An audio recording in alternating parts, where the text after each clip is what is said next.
Jumpa lagi dengan saya Yedi Indra di Seruput Kopi Cantik dengan renungan yang berjudul Pegang Remote Pikiranmu. Saya sudah berdoa, sudah mengampuni, tetapi mengapa masih teringat terus?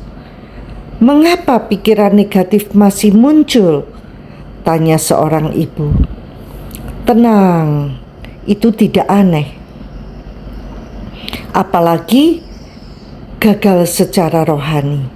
Mengganti pikiran negatif bukan soal sekali doa langsung hilang, tetapi soal disiplin dan pemrograman ulang pikiran dengan hal yang benar. Tuhan menciptakan otak kita dengan kemampuan menyimpan memori, termasuk memori menyakitkan. Ini sebenarnya sistem perlindungan supaya kita bisa belajar dan tidak mengulangi kesalahan yang sama. Forgive, but do not forget, or you will be hurt again. Forgiving changes the perspectives. Forgetting loses the lesson, kata Paulo Coelho. Maafkanlah, tapi jangan lupakan, atau kamu akan terluka lagi. Memaafkan mengubah sudut pandang, melupakan membuat pelajaran hilang. Quote dari Paulo Coelho. Tapi ketika kita berkata, saya tidak mau memikirkan itu lagi, otak justru makin fokus ke sana. Seperti saat diberitahu, jangan pikirkan gajah pink, langsung muncul gambarnya, bukan? Gambar gajah pink. Itulah sebabnya pikiran tidak bisa diusir dengan pikiran. Hanya bisa diganti lewat perkataan. Kalau pikiran pahit muncul, jangan diam. Ucapkan firman. Katakan, saya memilih mengampuni, saya mengasihi karena kasih Allah sudah dicurahkan di hati saya, sehingga pikiran tidak kosong, harus disuplai. Jangan biarkan pikiran kita kosong, supply dengan hal yang benar. Kalau kita tidak mengisi pikiran dengan kebenaran firman, iblis akan mengisinya dengan tuduhan, trauma masa lalu, atau luka lama yang terus diungkit. Iblis itu jagonya untuk mengintimidasi, meneror, dan berusaha menjatuhkan kita agar menjauh dari Tuhan, merasa tidak layak. Itu sebabnya kita perlu membaca, merenungkan, dan mengucapkan firman Tuhan setiap hari. Pikiran kita seperti kebun. Kalau tidak kita tanami hal baik, semak belukar akan tumbuh dengan sendirinya. Pikiran negatif itu seperti rumput liar, tidak perlu ditanam, tapi tumbuh begitu saja. Maka kita perlu rajin mencabut dan mengganti dengan benih kebenaran. Dan kita punya remote. Pikiran itu seperti TV. Kita bisa pegang remote-nya, mau terus menonton drama luka lama atau ganti channel ke janji-janji Tuhan.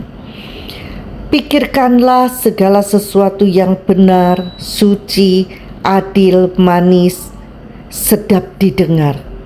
Kuncinya bukan sekedar berhenti berpikir negatif, tetapi aktif mengganti dengan pikiran yang benar. Bagaimana caranya? Ucapkan firman Tuhan dengan keras saat pikiran negatif menyerang, hingga telinga kita mendengarnya. Dengarkan pujian dan penyembahan, bukan keluhan atau gosip. Berdoa untuk orang yang menyakiti kita. Ini menghancurkan kekuatan kepahitan. Baca renungan atau dengarkan pengajaran iman, bukan berita buruk. Garbage in, garbage out. Apa yang masuk menentukan apa yang keluar. Ketika kita menyerahkannya kepada Tuhan, maka hal-hal buruk ini akan diubah menjadi kebaikan. Syaratnya kita bersedia taat dan mengikuti prosesnya. Gaun yang indah tercipta karena kain bersedia digunting. Ini perjalanan, bukan proses sekali klik. Kita sedang membangun otot rohani, sama seperti diet.